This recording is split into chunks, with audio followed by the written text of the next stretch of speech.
میں نے جو ابھی حدیث پڑھی نا، البر لا یبلا والذنب لا ینسا والدیان لا یموت اعمل ما شئت کما تدین تدان، نیکی کبھی پرانی نہیں ہو سکتی، گناہ کبھی بھلایا نہیں جا سکتا، اور جو صلہ دینے والا رب ہے اسے کبھی موت نہیں آ سکتی۔ ہر ایک کے لیے وہی ہے جو اس نے کیا، جیسا کرو گے ویسا پاؤ گے، تم جیسا کرو گے تمہیں صلہ ویسے ملے گا۔ اس سلسلے میں مجھے ایک بات یاد آ رہی ہے، کسی کی بہن کے گلے میں ہاتھ ڈالنے سے پہلے بڑی معذرت کے ساتھ میں چاہتا ہوں کہ گفتگو ہو تو پھر کھل کر کے ہو، اس لیے کہ ہمیں آپ کا خوف نہیں، اللہ کا خوف ہے، جو مرض ہے اس پر کھل کے تفسیر ہونا چاہیے۔ کسی کی بہن کے گلے میں ہاتھ ڈالنے سے پہلے اپنی بہن کو بھی یاد کر لینا، تم جیسا کرو گے تمہارے ساتھ ویسا ہی کیا جائے۔ کسی کی بہن کے ساتھ زنا کرنے سے پہلے اپنی بہن کی آبرو کو بھی یاد کر لینا۔ ہمارے پڑوس کے ملک کی داستان ہے، ایک مفکر نے حسن کی تباکاریوں پر ایک کتاب لکھی۔ وہ لکھتا ہے کہ کالج کی چند لڑکیاں روزانہ کے معمول کے مطابق ہنستی کھلکھلاتی اور جو ہے بڑے مسرور انداز میں اپنے گھروں کی طرف لوٹ رہی تھی۔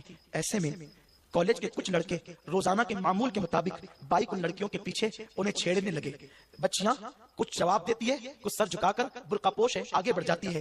ایسے میں بچیوں کی بس اسٹاپ آ جاتا ہے، ان کا بچیوں کا بس اسٹاپ آ گیا، بچیاں بس کے لیے رک گئی۔ لڑکوں نے دیکھا کہ بس بھری ہوئی تھی، بچیاں چڑھ گئی اوپر، انہوں نے اپنی بائک وہاں لگائی اور یہ بھی بسوں میں چڑھ گئے، اور بھیڑ کا ناجائز فائدہ اٹھاتے ہوئے ان لوگوں نے بھیڑ کے اندر جو اسکول کالج کی لڑکیاں کھڑی تھی ان کے ساتھ بدتمیزی کرنی شروع کی۔ میری زبان حیا خاموش ہے کہ انہوں نے بدتمیزی کی کیسے، لیکن یہاں ہر آدمی دانشور اور عقل مند ہے۔ بدتمیزی کسے کہتے ہیں آپ جانتے ہیں، انہوں نے ان کے جسم کو اپنے ہاتھ لگائے اور انہوں نے بڑی گندگی کی۔ بچیاں بھیڑ میں دبتی کرتی تو کیا کرتی، کچھ خوش تھی کچھ ناخوش تھی، بہرحال اسٹاپ آتے رہے، لوگ اترتے رہے، ایک مقام پر بس خالی ہونے لگی تو یہ لوگ اتر کر کے بھاگے، لڑکیاں آگے بڑھی اور اپنے اپنے گھروں کو پہنچی۔ ایک لڑکا اس میں ایک بڑے خوشحال گھرانے کا مالدار باپ کا بیٹا تھا، وہ اپنی بائک پر خوبصورت اور قیمتی بائک پر بہت خوشی خوشی جو ہے وہ لوٹ رہا تھا گھر پہ۔ آج تو مزہ آ گیا، دل کی جو تمنا تھی نکل گئی، نفس کی خواہش پوری ہو گئی، جو چاہا کیا، بس کی بھیڑ کا ناجائز خوب فائدہ اٹھایا۔ یہ دن ہمیشہ یاد رہے گا۔ یہ دل میں کہتا ہوا سوچتا ہوا جیسے گھر کے آنگن میں بائک لگانے لگا تو گھر میں کسی کی سسکیوں کی آواز آئی۔ اس نے سوچا میرے گھر میں کون رو رہا ہے،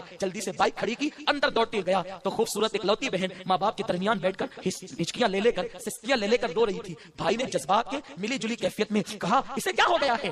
فوری طور پر وہ لڑکی کھڑی ہوئی، ماں باپ کو جواب دیتے اس نے بھائی کی طرف انگلیاں کرتے ہوئے کہا اللہ تجھ جیسا ظالم بھائی کسی بہن کو نہ دے۔ جیسے یہ جملے اس نے سنے تو اس کو تکلیف ہوئی، کیوں تو یہ دعا کرتی تھی اللہ مجھ جیسا بھائی سب کو دے، آج یہ کیوں کہتی ہے تجھ جیسا بھائی اللہ کسی کو نہ دے۔ تو اس نے کہا آج تو بس میں لڑکیوں کو چھیڑنے نہیں چلا تھا۔ اس نے کہا او گھر تک کی کمپلین پہنچ گئی، اس لیے میری بہن غصے سے رو رہی ہے۔ لیکن اس کے بعد جیسے ہی اس نے دوسرا جملہ کہا تو اسے بڑی تعجب ہوا، کہا کہ تم لڑکیوں کے جسم پہ ہاتھ مل رہے تھے نا، تو ظالم جس لڑکی پر تو ہاتھ مل رہا تھا وہ کوئی اجنبی نہیں تھی بلکہ میں تھی، تو نے جو ہے بھیڑ کے اندر تو نے پہچانا نہیں، اور جتنی بدتمیزیاں تو نے کی